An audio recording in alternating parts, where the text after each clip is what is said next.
2025년 첫 번째 주일입니다. 시간의 창조자이신 우리 하나님께서 저와 여러분에게 공평하게 2025년을 선물로 주셨습니다.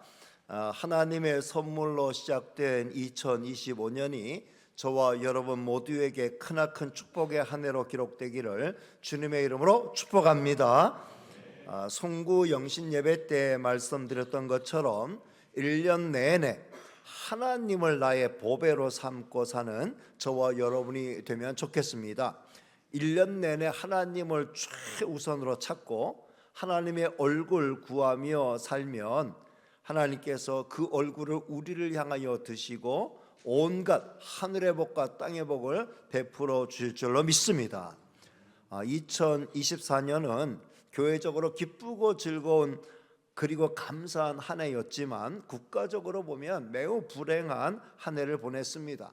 한 해 동안 내내 우리를 힘들게 하더니 마지막에 가서는 대통령 탄핵이라는 정치적 혼란과 항공기 참사라는 대형 사고를 통해 우리를 더욱 힘들게 하였습니다. 2025년은 이 모든 불행을 온전히 씻어내고 우리 모두 기뻐할 수 있는 행복한 세상이 펼쳐지게 되기를 주님의 이름으로 축복합니다. 지금의 상황에서 성도의 책임이 매우 크다고 생각합니다. 성도가 깨어서 나라와 민족을 위해 기도하고 세상의 빛과 소금이 되고 썩어지는 하늘의 미랄이 될 때 이 세상은 살기 좋은 세상, 살만한 세상으로 바뀌게 될 줄로 믿습니다.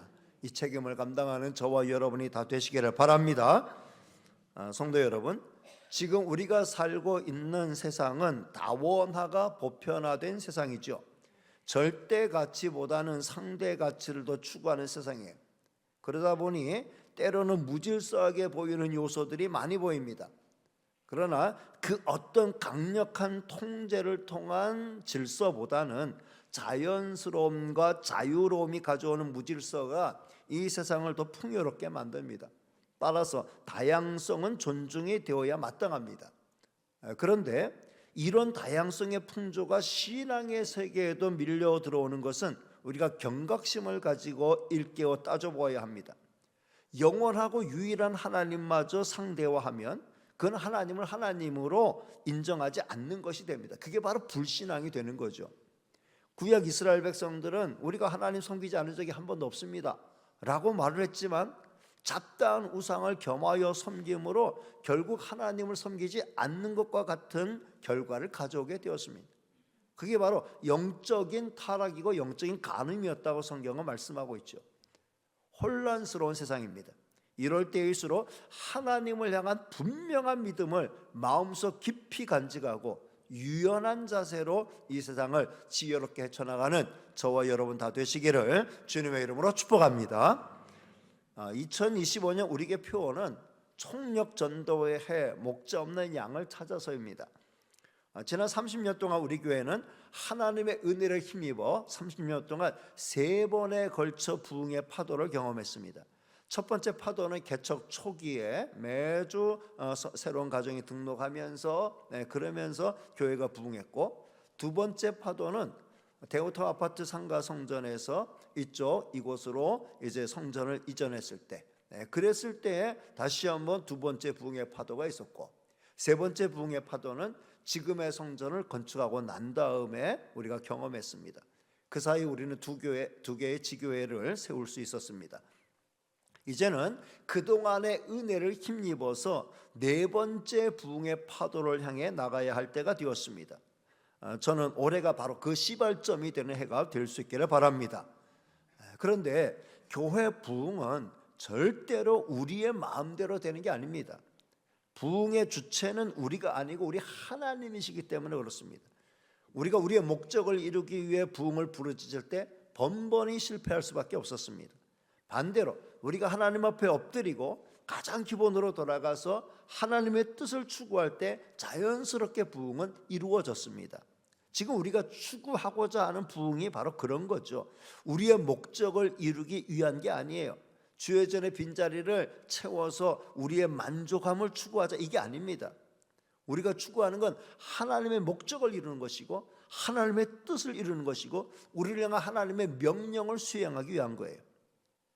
그래서 우리의 유일한 구주이신 예수 그리스도에게 집중하려고 합니다.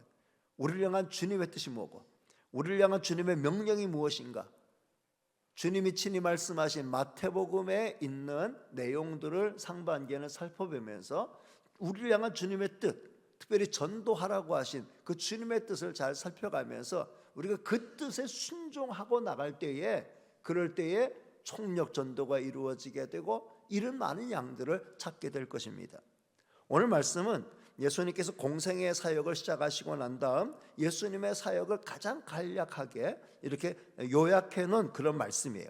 자, 먼저 35절 말씀을 같이 읽겠습니다. 시작. 예수께서 모든 도시와 마을에 두루 다니사 그들의 회당에서 가르치시며 천국 복음을 전파하시며 모든 병과 모든 약한 것을 고치시니라. 아멘.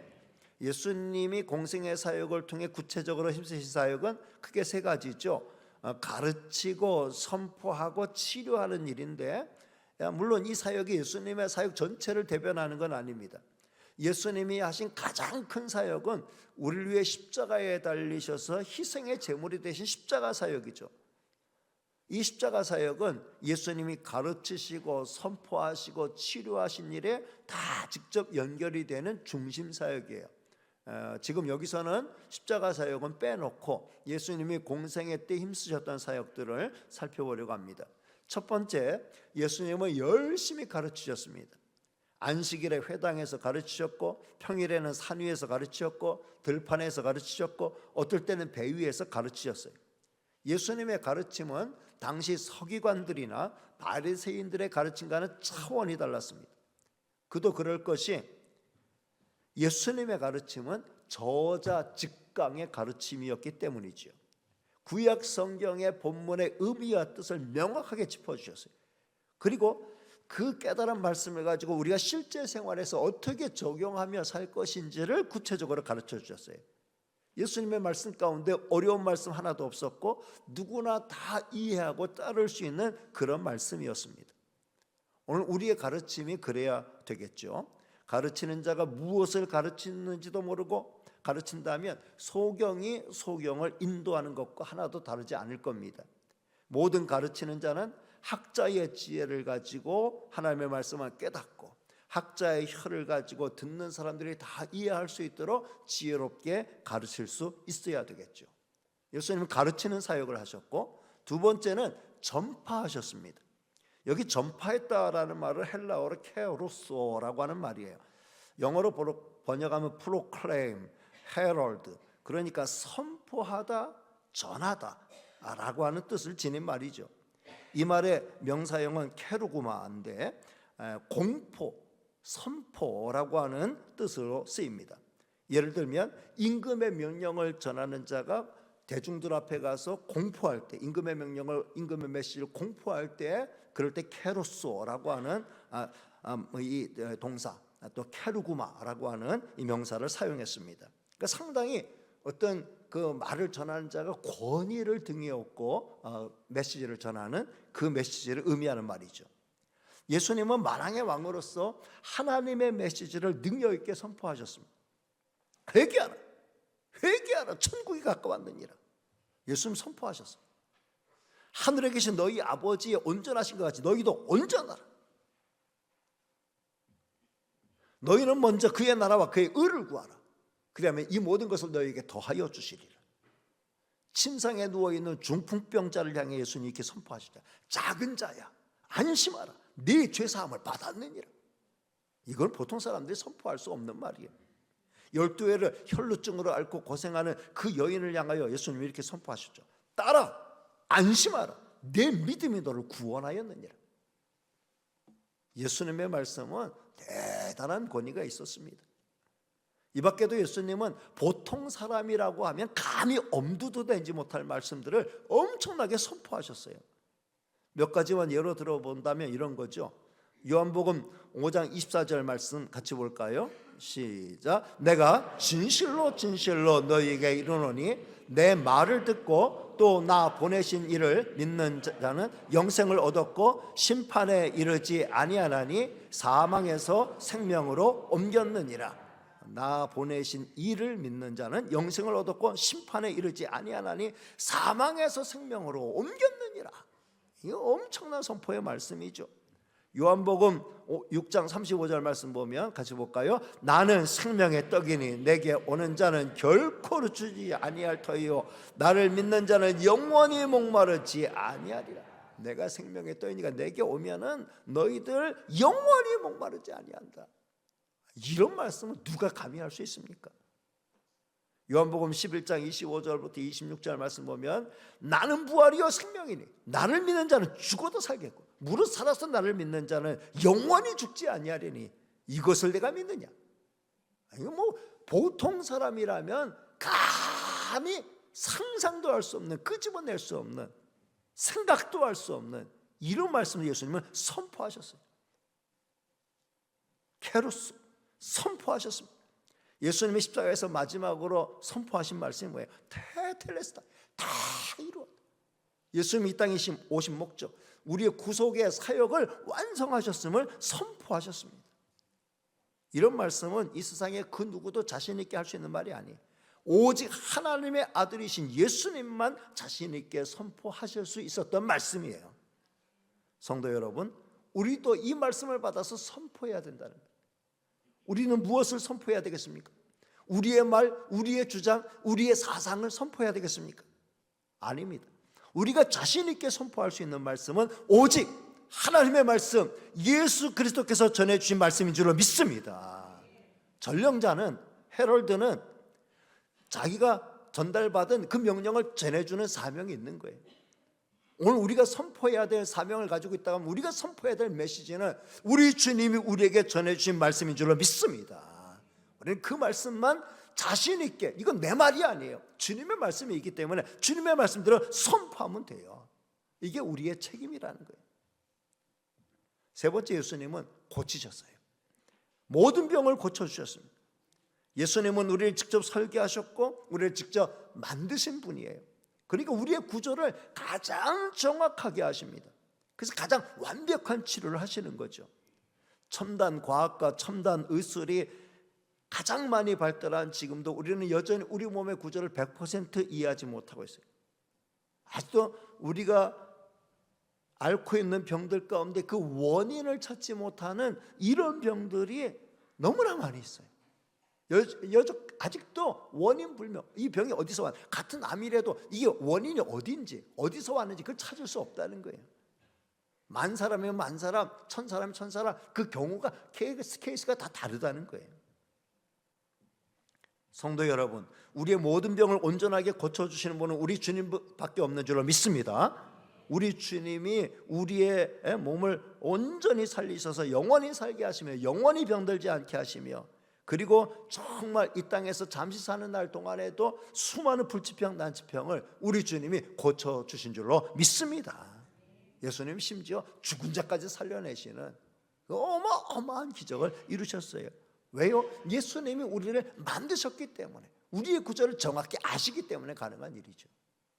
그러면 지금도 주님이 살아계시면 우리 다 고쳐주시고 우리 다 죽지 않게 하셔야 되지 않겠습니까? 라고 질문할 수 있잖아요. 근데 우리 주님 그렇게 하지 않으셔요. 왜냐하면 지금 우리가 사는 이 세상은 완전한 세상이 아니기 때문에 그래요. 우리는 잠시 이 세상에 사명을 따라 사는 거죠. 이 세상에서의 사명을 다하면 우리 주님 우리를 영원한 생명이 있는 영원한 천국으로 인도해 주신다, 약속해 주셨어요. 그리고 장차 주님이 영광 중에 재림하시면서 이 세상을 끝나실 때에 새하늘과 새 땅을 만드시고 우리를 그곳에서 영원히 살게 하실 거예요. 아직은 그때가 아니라는 거죠. 아직은 그때가 아니에요. 지금 이 땅에서 우리가 치료받고 회복되어서 여기서 오래 살면 좋을 것 같지만 속이 뒤집어져서 오래 살려고 해도 더 오래 살기 힘들어요.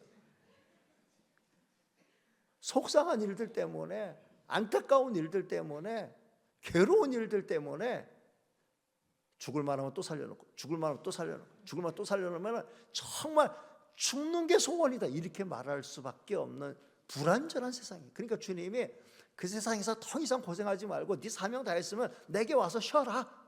이거 주님이 우리를 위해서 영원한 완전한 나라 만드시고 거기에서 활개치며 살 수 있도록 우리 주님이 우리를 회복시켜 주실 줄 믿습니다. 그러니까 우리가 이 땅에서 고침받고 이 땅에서 영원히 살 걸 꿈꾸면 안 돼요. 이 땅에서는 사명 감당하기 위해서 사는 데까지 최선 다해 살아가는 거예요. 이 세상을 바르게 하고 내가 이 세상을 빛나게 만들고 의롭게 만들고 살만한 세상으로 만드는 일에 무엇보다도 주님 모르는 목자 잃은 양 같은 영혼들을 주님 앞으로 인도해서 나같이 주님의 은혜를 누리고 영원한 생명 얻도록 만드는 일에 우리가 최선 다하고 그 다음에 그만 고생하고 와라 하면은 아멘 하면서 주님 앞으로 가는 성도가 되어야 할 줄로 믿습니다. 그게 우리 성도의 행복이고 믿음인 거예요. 이 땅의 교회는 주님의 사역을 본받아 이 땅에서 치료하는 사역을 감당해야 돼요. 교회가 병원이 돼야 되고 목사가 의사가 돼야 된다는 말씀이 아니에요. 아픈 사람 위해서 기도하고 신방하고 위로하고 필요하다면 가능한 한도에서 치료를 도와줘야 되죠. 육신의 질병뿐만 아니라 마음의 병과 정신의 병을 고쳐야 돼요. 그리고 더 나가서 궁극적인 치료의 방법인 예수 그리스도를 만나게 할 줄로 믿습니다. 예수님 만나면 영원한 생명 얻잖아요. 영원한 생명. 영원한 생명 얻어요. 이 땅의 모든 병, 모든 의사들이 꿈꾸며 치료하기 원하지만 이루지 못하는 영원한 생명을 우리 주님을 만나면 얻게 되는 줄로 믿습니다. 그러니 예수님을 구주로 만나게 만들어야 돼요. 예수님을 주님으로 영접할 수 있도록, 그래서 인생의 모든 문제가 주님 안에서 해결받을 수 있도록 주님 만나게 하는 게 최상책인 줄로 믿습니다. 예수님은 이 세 가지 사역을 위해서 이스라엘 전역을 두루 다니셨어요. 모든 도시와 모든 마을들을 예수님은 찾아다니시면서 동분서주하면서 복음을 전했어요.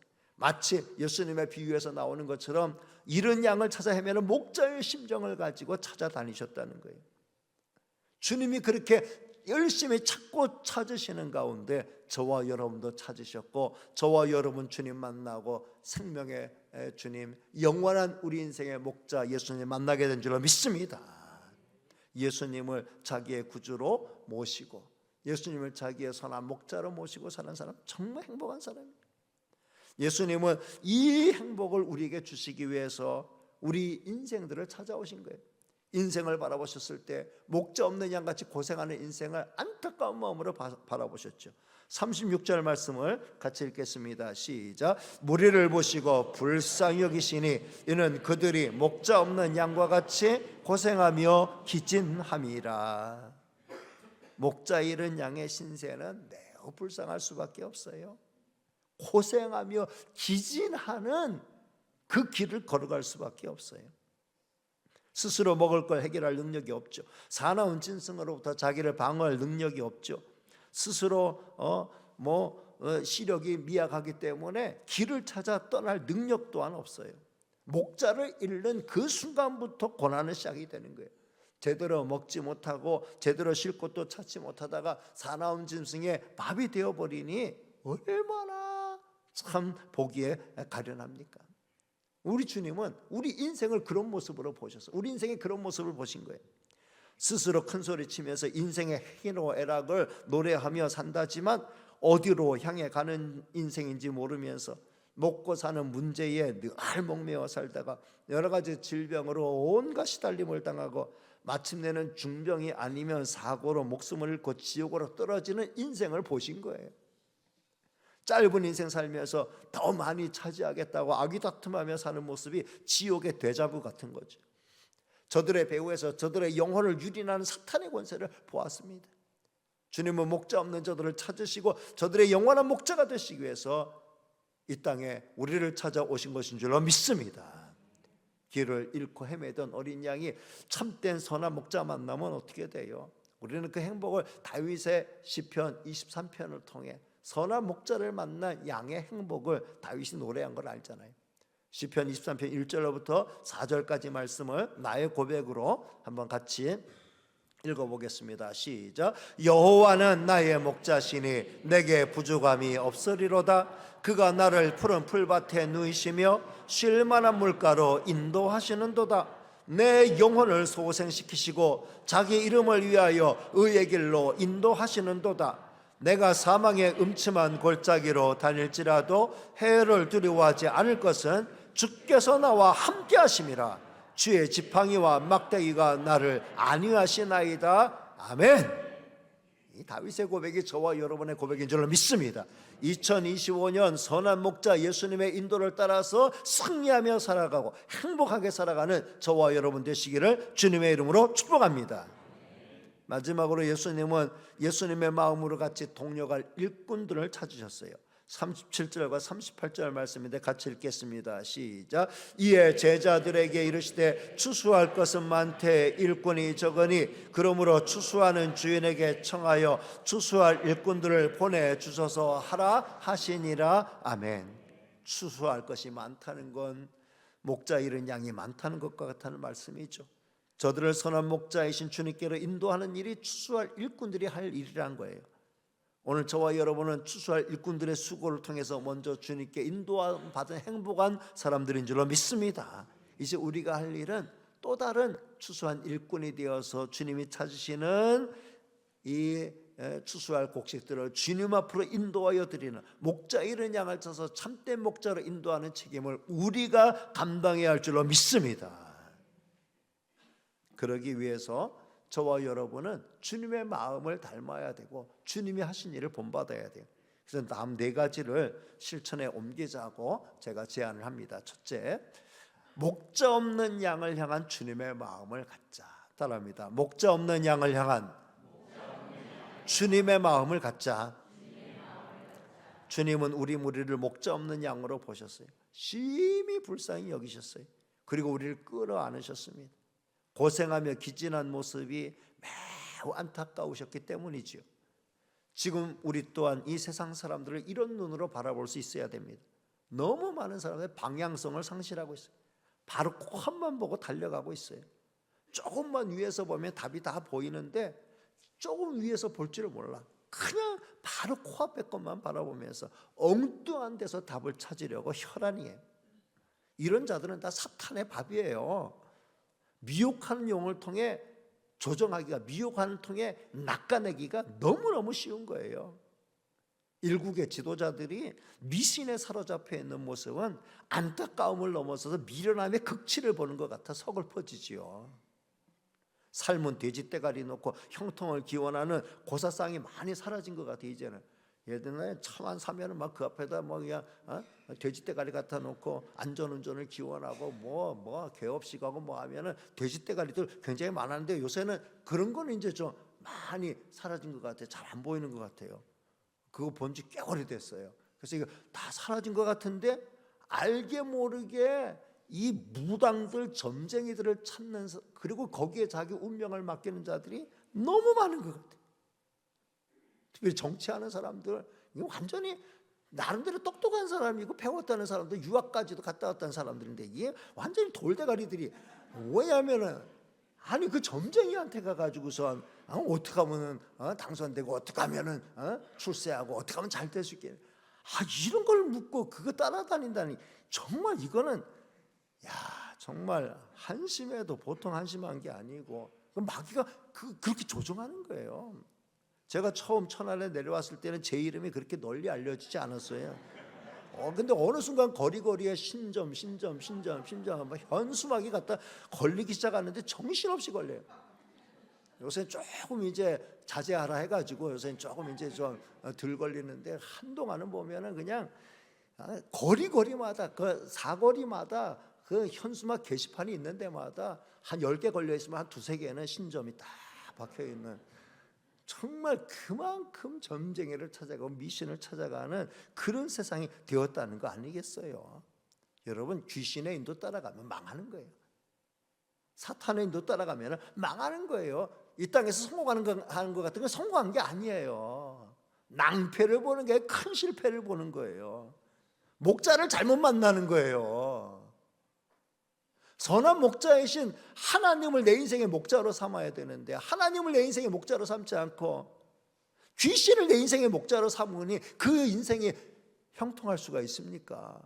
그 인생이 잘 풀릴 수가 있습니까? 당장은 잘 풀리는 것 같아도 곤두박질 치고 망하게 되는 거예요. 우리는 그런 영혼들을 불쌍히 여기는 만 가져야 돼요. 왜 그렇게 했어요? 하나님 찾지 못해서 그래요. 진정한 목자이신 예수님을 못 만나서 그런 거예요. 심지어 교회 다니면서도 점쟁이 찾아가는 사람은 그는 정말 그야말로 헛다리 짚어도 보통 헛다리 짚은 게 아니에요.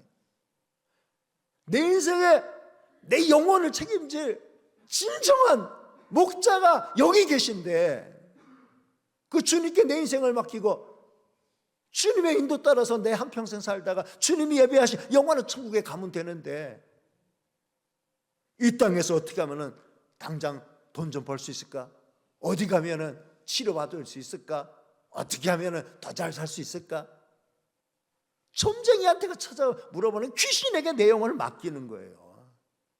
목자를 제대로 파악하지 못한 거예요. 여러분, 그런 영혼이 지금 이 세상에 수두룩하지 않아요? 목자 이런 영혼들이 참 목자가 아닌 귀신에게 자기 영혼을 내어 맡기는, 자기 인생을 내어 맡기고 미련한 길을 걸어가는 자들이 너무 많은 거예요.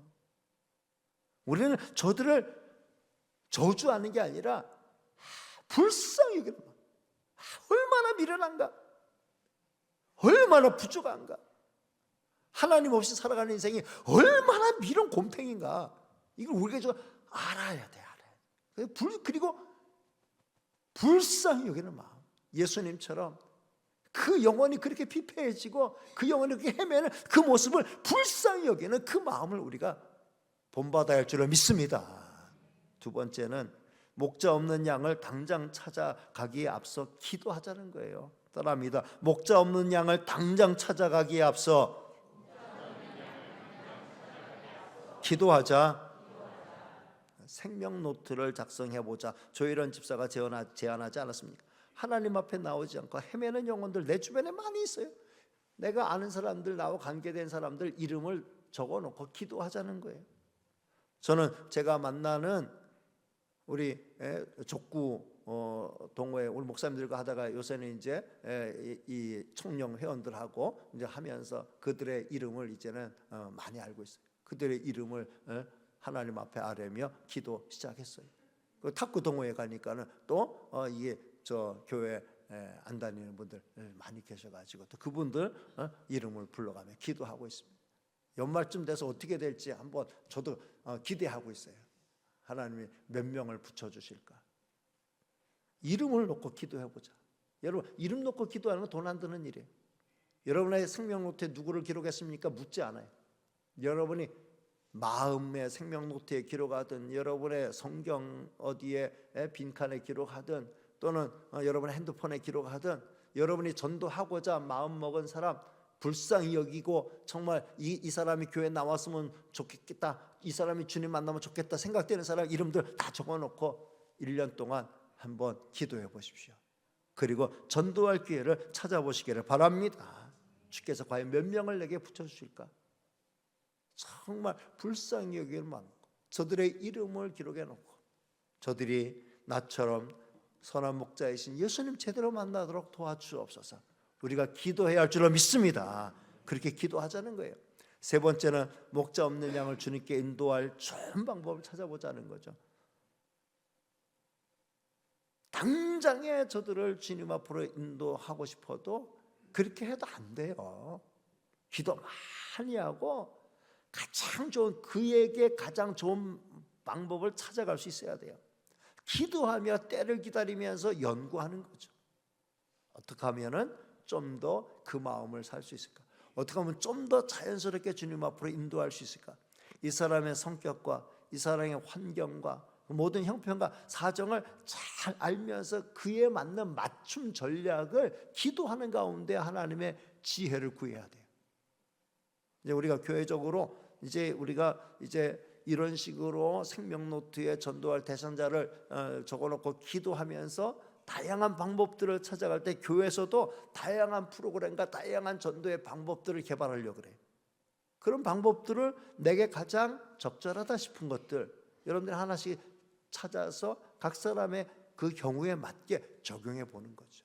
그러면서 하나님의 인도를 구하는 거예요.